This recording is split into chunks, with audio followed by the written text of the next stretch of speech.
mengatur Allah dengan tanda kutip, saya menantu saya uang hantarannya harus segini, uang hantarannya harus 40 juta, pesta harus besar-besaran, menantu saya harus dari kalangan yang kaya gitu. Berarti kita mengatur Allah kan? Dalam perjodohan, dalam punya menantu, tidak akan kita mendapatkan kesempurnaan calon pasangan anak kita, karena kesempurnaan itu adalah milik Allah. Lalu di sini saya bilang, ketika anak mau menikah, sekalipun anak kita dalam kuliah, maka nikahkanlah dia. Dan saya bilang di sini, anak saya semester 5 saya nikahkan satu lokal dengan suami saya. Ada yang komen begini, cari kerja namanya tuh, cari susah namanya tuh. Anak dalam kuliah kita nikahkan berarti kita cari susah dong. Kita ambil lagi, orang tua yang cerdas akan mengambil jalan syariat. Banyak anak yang dari semester 1 bahkan dari SMA dia pacaran sampai tamat kuliah. Syukur-syukur kuliahnya komlot, tapi kuliahnya 6 tahun tak kelar-kelar. 6 tahun pacaran, ditambah lagi 3 tahun SMA, dari SMA dia pacaran 9 tahun anak kita pacaran. Cuma gara-gara orang tuanya pengen toga dipasangkan di kepalanya. Tunggulah dulu nak, jangan nikah dulu nak, sampai kamu sarjana harus kelar dulu ya nak ya, sampai kelar ya. Si orang tua tutup telinga, tutup matanya, dia nggak tahu ngapain aja anaknya di kampus,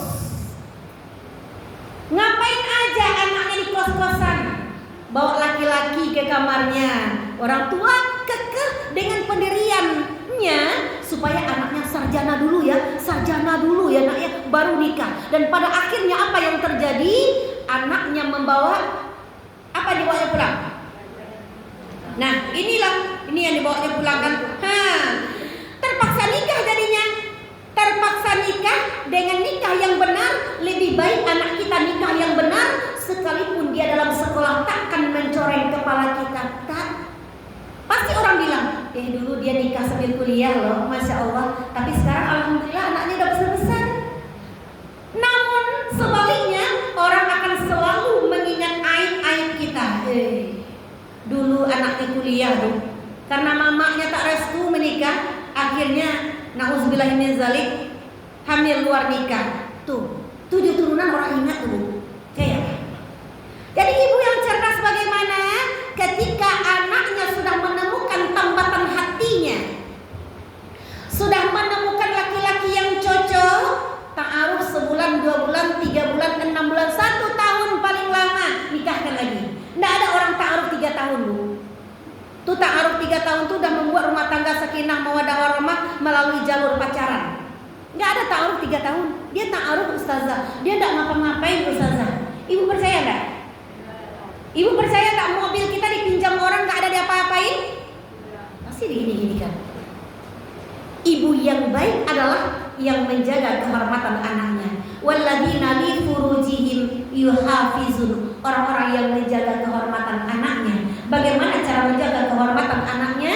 Apabila anak sudah pengen menikah dia, maka nikahkanlah. Kalau laki-laki itu miskin, maka minta kepada Allah. Kalau dia miskin, ya Allah Engkau yang akan mengkayakannya ya Allah. Kalau dia kurang baik, ya Allah Engkau akan merubahnya ya Allah. Nikahkanlah. Tapi kalau kita tahan-tahan pernikahan anak kita cuma gara-gara menunggu es di belakangnya, menunggu toga di kepalanya, salah besar. Dan ini adalah prinsip saya. Dan prinsip saya ini tidak saya paksakan untuk ibu-ibu yang hadir di sini.